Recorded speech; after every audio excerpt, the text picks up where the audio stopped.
Welcome to AI at Work, a podcast which is part of the Tech Talks network.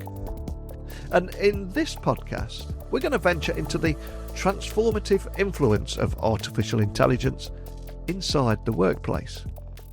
And our discussions will focus on both the remarkable breakthroughs, but also the complex challenges of integrating AI into our everyday business functions and workflows. So, what does the future of open technology look like? How can business, regulators and developers navigate the complex world of AI, standards and global governance? Well, let's find out now with the always brilliant Amanda Brock. So a massive warm welcome back to the show, Amanda. We've been trying to get you back on for some time now. Both of our schedules have been so busy. But for anyone that missed our first chat, can you just remind everyone listening with a little about who you are and what you do? Yeah, I'm Amanda Brock. I'm the CEO at an organisation called OpenUK. I was a lawyer mainly in the tech sector for about 25 years and then stopped all of that. I reformed 6 years ago, and for the last 5, I've been the CEO of OpenUK. And OpenUK is the industry body for open technology in the UK. We bring the community together. We do a lot of advocacy and policy work and help to develop skills. And as I said, it's been 2 years since we last spoke. It doesn't seem that long. I know. But I mean, looking back, last time we spoke was about the future of open source. There's been a lot of distractions around AI since then, of course. But as regards open source, what have you seen? What new challenges and opportunities have emerged around that? I think it's super interesting because I would have said we spoke 6 months ago. Yeah. But I think that the work we do at OpenUK generally tracks around 2 years ahead of the market. And the conversation we had 2 years ago, there's all sorts of reasons for that, but the conversation we had 2 years ago is actually the stuff that's coming to fruition now. And we're seeing everybody start to go around those same topics that we covered. So looking at how the maintenance and the maintainers and the payment for open source can be improved. Otherwise, how and why can we expect people to continue to pay for this gift of technology that they give to society? And I think there's actually a load of stuff around geopolitics that we talked about that really is playing out. I don't know if you saw yesterday, Keir Starmer was in the White House with, almost forgot his name, how could I? Donald Trump. And they were talking about an agreement that's going to be put in place swiftly between the UK and US on technology. And they were also talking about the gap that is happening between the EU and the US. So I think some of the stuff that we absolutely hit on is actually playing out now, and we're seeing it. And the geopolitical piece and the consequence of that is obviously absolutely massive. But then there's this practical piece as well about what is open source going to look like in the future. Will there be multiple different kinds of things like open source that aren't quite open source because it becomes more of a business model? Or becomes more, it's not a business model, but it becomes more a software distribution method associated with certain business models? Or will it really shift and become public interest or public good technology? And that was something, I know we'll come to it later, but something we really saw coming out of the AI Action Summit. And I think there's also a piece where AI isn't just distracting because we're looking at what does openness mean, what does open source mean in the AI context, but also because we're seeing input and impact of people using AI tools in software development and contributing to open source projects. Yeah, and there's so much I wanted to talk with you about on that. I mean, most recently, of course, there was the instant where obviously OpenAI made a lot of their success out of hoovering up the data across the internet. And yet when somebody else did that, it was deemed this could be a bit of a problem. And we start talking about IP and AI all of a sudden without any hint of irony there. And I think when balancing regulation and innovation, there are those old stereotypes that the US, they innovate, in the EU, they regulate, and China maybe imitates, is something that has been said before. And I know that you recently participated in discussions at Westminster about regulatory approaches, particularly how the UK is positioned between the EU's prescriptive stance and the US more liberal approach. But what role do you see these standards and open source playing in shaping a more effective and ultimately innovation-friendly regulation?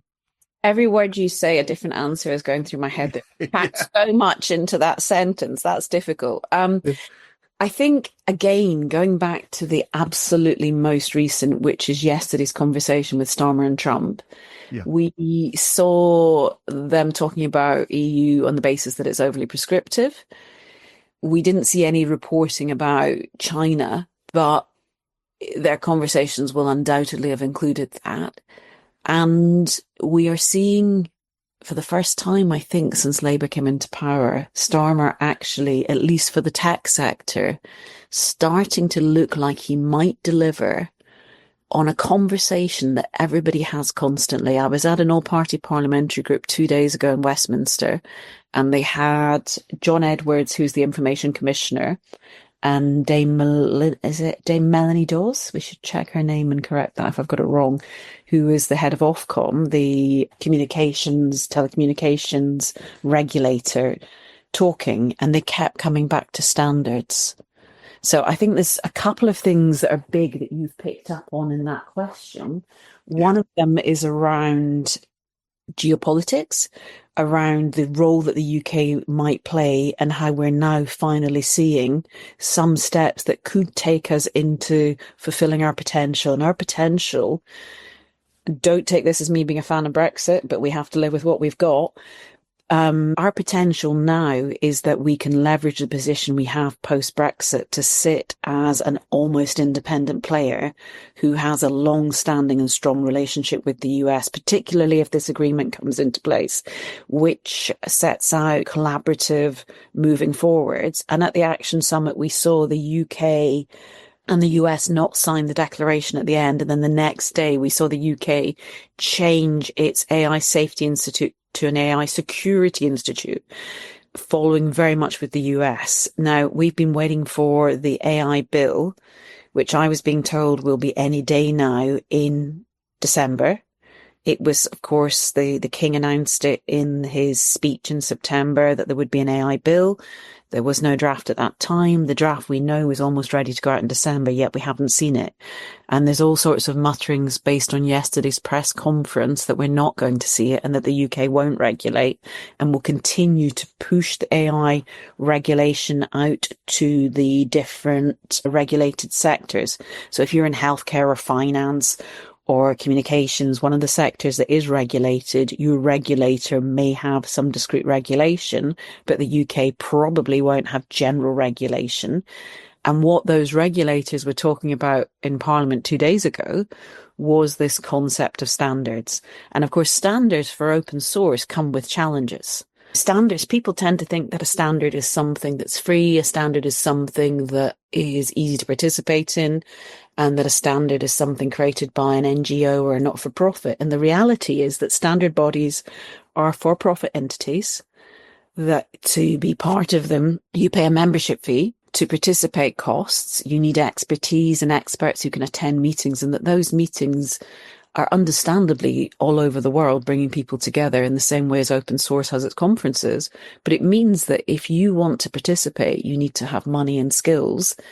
And it's very difficult to see where the open source community would have that representation in the process. But also, some of what they do, because it has a cost, creates friction into the supply chain and breaks the free flow that open source relies on in its licensing. We also have issues with standard essential patents, which are often licensed on a FRAND-free, fair, reasonable and non-discriminatory basis, which means everybody pays the same, but you still pay. So there's still a transfer of money and a license, which again interrupts that free flow and introduces friction. So standards aren't a magic wand. There are all sorts of challenges around how standards are created and implemented. And there's also an opportunity for some of big tech to almost dictate and dominate that and be given the opportunity to effectively create secondary regulation if governments rely too heavily on standards to do what policymakers ought to do. So there's a lot of complexity in getting that right. And I think we would really be advocating that all standards that are mandatory, that apply in AI, that apply in tech, are going to be open standards and not encumbered with standard essential patents. And to achieve that, we're going to need our lawmakers policymakers, governments to invest and collaborate. And one of the key things here, I think, is how we manage global governance and cross-border governance for AI, because it has to be cross-border. It's not going to work. So many great points in that. And of course, I think we should also highlight that this episode is going live on International Women's Day. And I know you've been a vocal advocate for diversity in the tech industry, and your work with State of the Open Con 24 continue to push for better representation. And the question I've got to ask, 2 years since we last spoke, are we making meaningful progress in this space, or is the pace of change still too slow? That's a really difficult question. I don't have any statistics, so what I'm about to say is based entirely on a sense and a feeling, as opposed to being statistically and factually based. No, I don't think we're making meaningful change.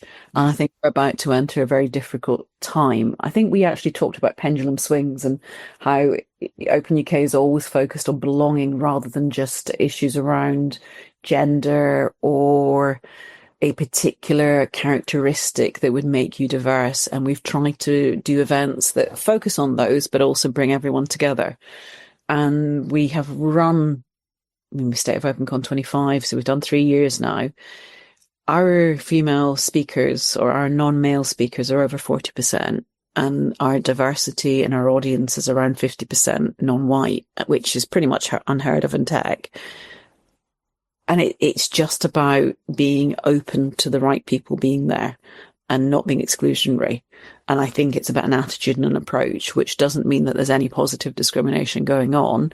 There's just a very level playing field, which is something we don't see enough of the time.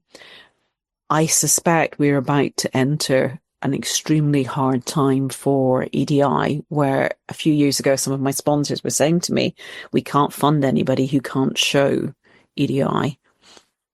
And with what we're seeing coming out of the US, it's rapidly going out of fashion. And I think perhaps a pendulum has swung too far on some levels to make people not feel that they belong and that there is an exclusion, which is why that pendulum swing backwards is being backed so heavily by some, and that ultimately we need to find the balance in the middle. But it's going to be harder to do that as we move forward. I don't think it's about to get any easier. Yeah, I would agree, especially with so many organisations cutting back on the DEI initiatives. And one of the saddest aspects of that is open source has always been a gateway for talent for all backgrounds, and a gateway to enter the tech industry as well. So what do you think could be done more to foster inclusivity and ensure that open source remains that accessible entry point for aspiring developers too? Yeah, I actually think that open source is one of the solutions to this. Despite the fact that at points in our history, we've not had a great reputation, I think because of that, we shifted very clearly to structures that are based around codes and treating people equally, whoever you are, but based on talent and skills. Part of the reason we don't have more women is that it's a shift that takes time to flow through. But it is tough. And I think that with open source, what we do is we create an opening, an access point that doesn't rely on funding, or it does rely on skills, but it doesn't rely on funding or your socioeconomic background or being able to go to the right schools. We're doing an event in Cambridge in May, and I was with my team there yesterday, and we were talking about how that's shifted and how things like those traditional British institutions are much more open than they used to be. But that to get into some of this, I didn't apply to Oxbridge because I didn't think I would get in. And I didn't really understand that somebody who was from a more diverse background, a poorer background, would actually possibly have had more chance of getting in. I just thought it wasn't for the likes of me. And I think that's about understanding how you access something. That's about understanding the portal or the doorway in.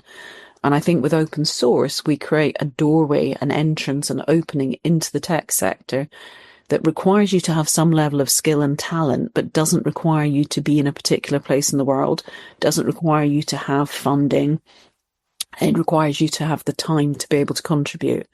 And one of the things that we are very keen to work on is bringing people together with the open source community, the contributing community, people who've been taught to code but haven't yet had the opportunity to work in tech companies, and to enable them to see that doorway into the tech sector and build skills.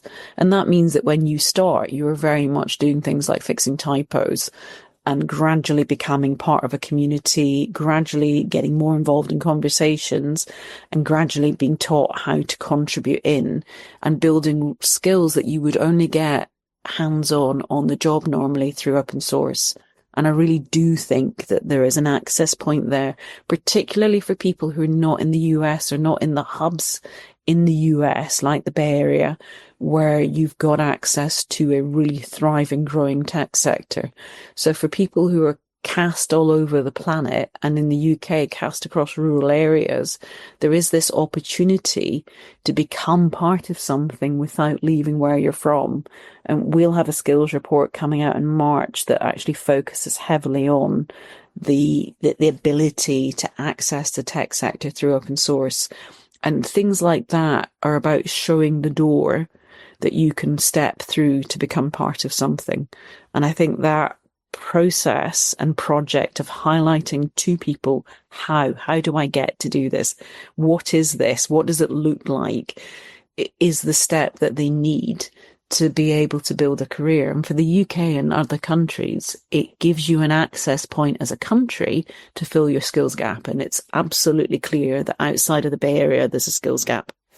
Yeah, there really is. And a question I'd love to go back to, because with your background as a lawyer and your deep involvement in open source that we're talking about here, how do you see legal frameworks evolving to better support open innovation while protecting intellectual property? And a few moments ago, I did pack a lot into a sentence, and I referenced OpenAI and DeepSeek. I'm curious, with a legal background, how you, or what you think of the how this is playing out. Well, it's quite interesting when you mentioned DeepSeek. I said you put too much in one question. Yeah. When you mentioned OpenAI, you didn't say DeepSeek first time round, but you talked about OpenAI having used lots of existing intellectual property for the inputs that allowed it to build its tools, right? Build its products. And I don't know if you saw at the end of January, I was quite pleased after DeepSeek launched and had its phenomenal success and knocked 17% off Nvidia's share price in a day. What we saw was Sam Altman saying that OpenAI was, in his view, on the wrong side of history. And I'm going to get that printed on a T-shirt. He was talking about open weights and how he personally thought that OpenAI ought to open up its weights. And he then went on to point out that that was his personal view, that it is not something that's high up OpenAI's agenda. But there's been increasing conversation around this in the last couple of weeks.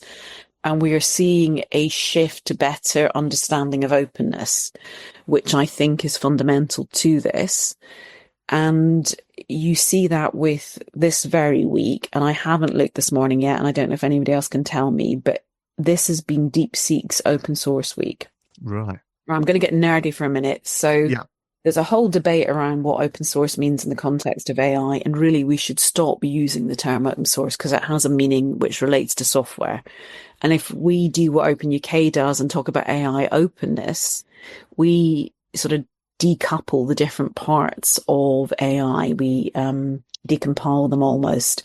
And by disaggregating them in that way, you can look at the data, you can look at the weights, you can look at algorithms, you find the different pieces, and you can assess if they are software, whether or not they're open source using the traditional definition.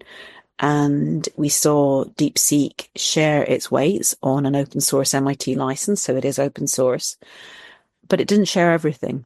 And this week, what they've been doing is each day they've been releasing a repository on GitHub, which has an open source MIT license, a permissive license, allowing people to use it broadly, so that they have as many of the tools as they're able to release around that basic central weight code to build up the open source repository. Now, what they also did was they shared very detailed instructions, and straight away we saw Hugging Face build R1 Open. So R1 is the DeepSeek product that was launched in January, and R1 Open is a Hugging Face project which sort of decompiled it. It took the instructions and went back through the process of building R1 with different data.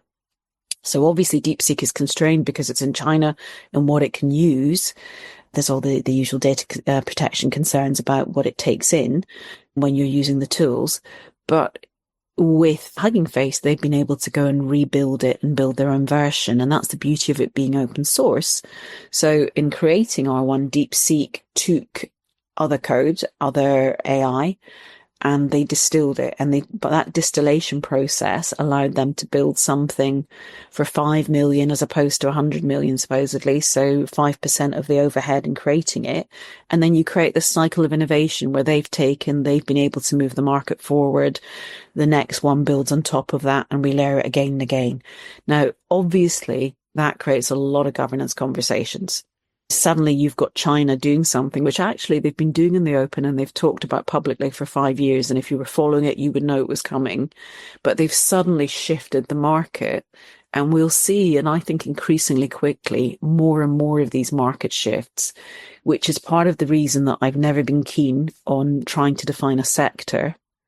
And why I think open source is a bit of a misnomer, because the Gen AI we knew and loved in ChatGPT-4 in March 2023, if I get the year right, is not going to look anything like R2, which is probably going to come out in May from DeepSeek, if the rumours are to be believed.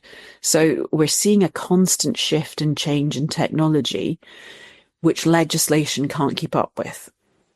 And super interesting at the Action Summit, America and China were entirely aligned in what they were saying, which you wouldn't necessarily expect, right? They're coming from very different places, but they're both saying we're going to innovate. Don't really care about regulation. We're going to innovate and then we're going to ask for forgiveness. Yeah, exactly. So if you're not going to follow that route and you're going to innovate with huge amounts of bureaucracy and regulation around it, you are not going to be able to keep up. And JD Vance, when he spoke at the Action Summit, said that the US was number one and planned to stay number one in that marketplace. There was no holds barred in the way he described that. The only way that you are going to be engaged with the US is to partner with them. You're not going to compete with them on standalone basis. So the partnership offer was also added to that speech, but you are going to have to be in there in the partnership. And hopefully for the UK, Starmer this week, going back to the conversation with Trump, is doing the right things to make that happen. But if you don't do that, and if you over-regulate, you are going to be left behind. And I do worry for the EU. And you mentioned the AI Action Summit there, and it was called one of the most important AI events of the year. Were there any other messages that you were trying to champion there, and anything else that you learned about why that event was so critical? And what did you walk away from that event thinking about and reflecting on? It was so interesting that the UK had set the event in motion with the first summit, the safety summit in Bletchley Park. And you get to Summit 2 was pretty quiet in Korea. Summit 3 obviously is this one, the AI Action Summit, which was on the 10th and 11th of February. And it's moved so far in that 15 month period. You go from 100 people in a room in Bletchley Park on a very closed, concerned basis to, I think there were 1,000 people invited to different parts of the summit between the 2 days, and it was very celebratory. You had Macron walking amongst the innovators, shaking hands with them. He's a great showman. You couldn't take that away from him. And being able to announce 109 billion of investment.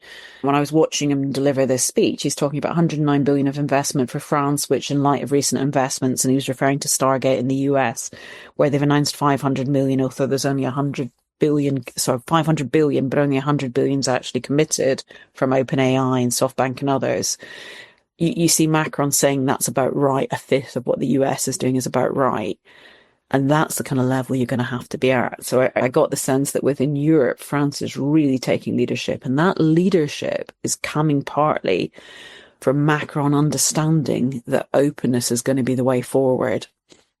There are all sorts of stories that it's Yann LeCun from Meta who's influenced him to believe that. But what we saw at the summit were two major announcements. One of those is on a new foundation called Current AI, run by a chap called Martin Tisney. And Martin is a long-term data person. He was on the board at the Open Data Institute a few years ago.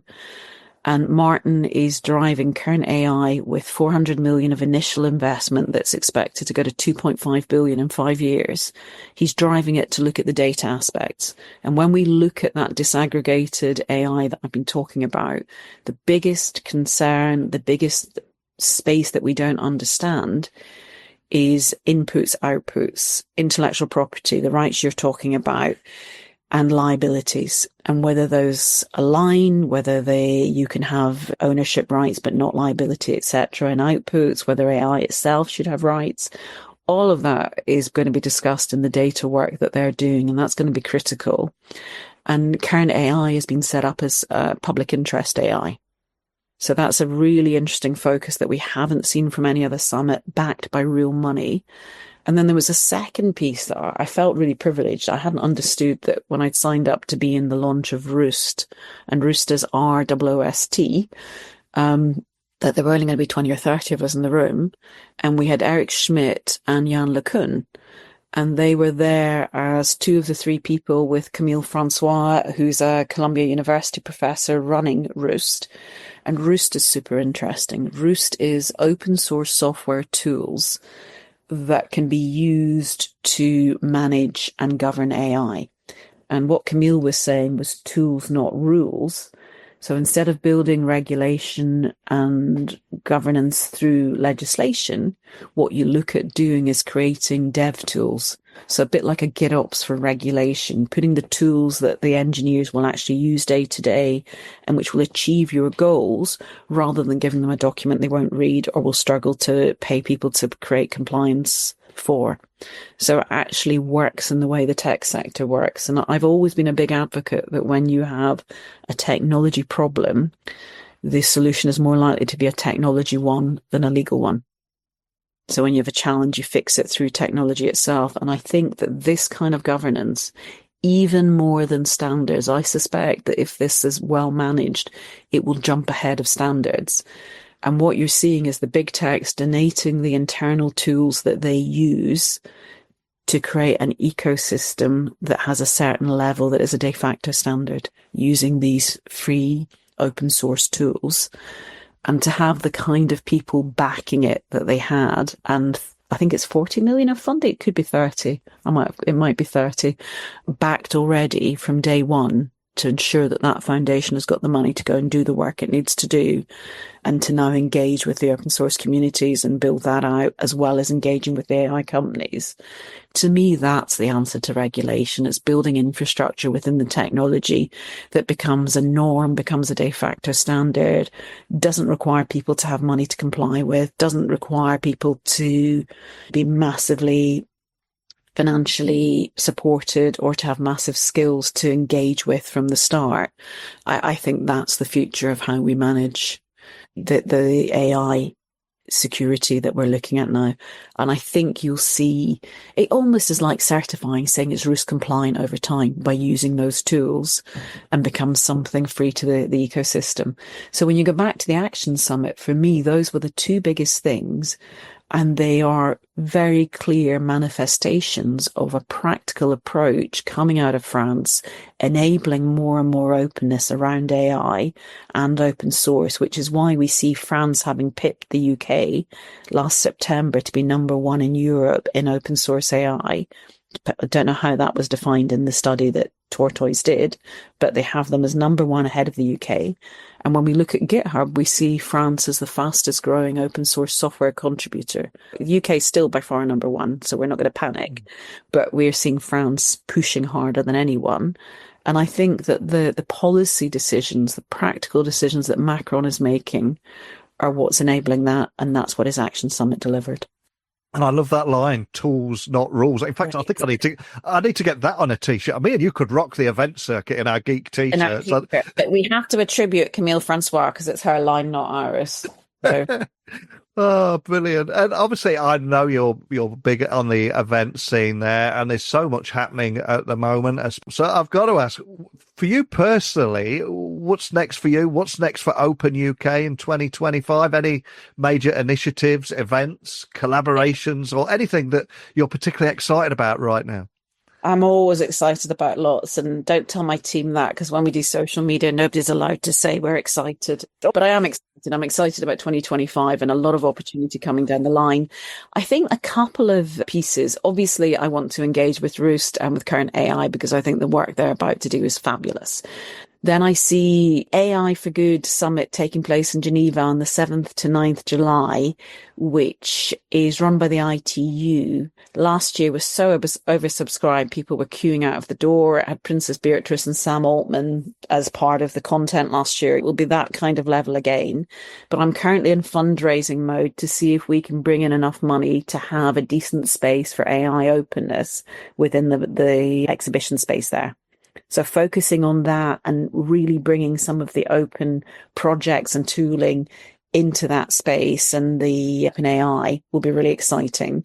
So I'm hoping that we can do that. And then we're also still working on sustainability and picking up on the work that we did for COP26 when we had an Open Technology for Sustainability Day and delivered a data center project. We have an ongoing project that we hope to take to COP30 in Brazil in November. And I'm hoping that we'll be engaged with the local open source community in Brazil and have something interesting on the AI and data center and infrastructure side to share at that. So I think right now, those are my big things. But of course, we've always got OpenUK's awards and we have our thought leadership days, probably in Edinburgh in September and Cambridge in May.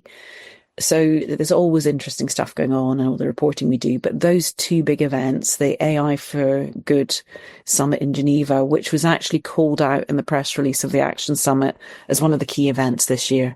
I think for us, that's one of the biggies.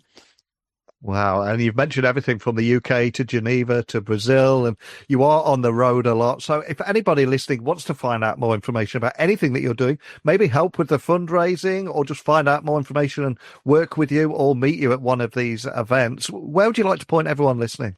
Yeah, please do help us with the fundraising. That would make my life so much easier. I would send them to openuk.uk or amandabrock.com if they want me. And LinkedIn has increasingly become a space that we use in the OpenUK page and my own page. But also, I think the conversation is shifting now to Blue Sky. So you'll also find us on Blue Sky.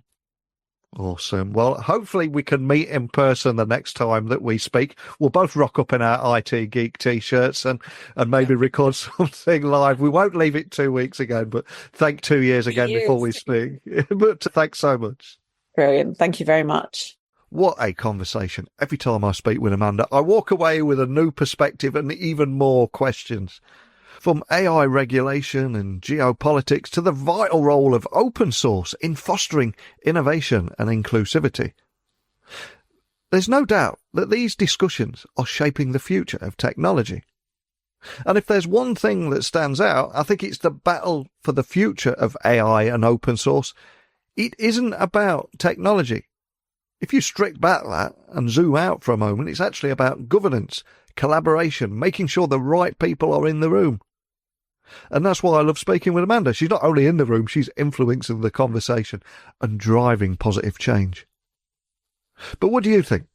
Should AI regulation be industry-specific rather than a one-size-fits-all? And will open source remain that freely accessible gateway for talent? Or are we seeing a shift towards more controlled models? And do you believe standards are the key to responsible AI governance, or will tools like Roost play a big part in redefining how we regulate AI? Let me know your thoughts.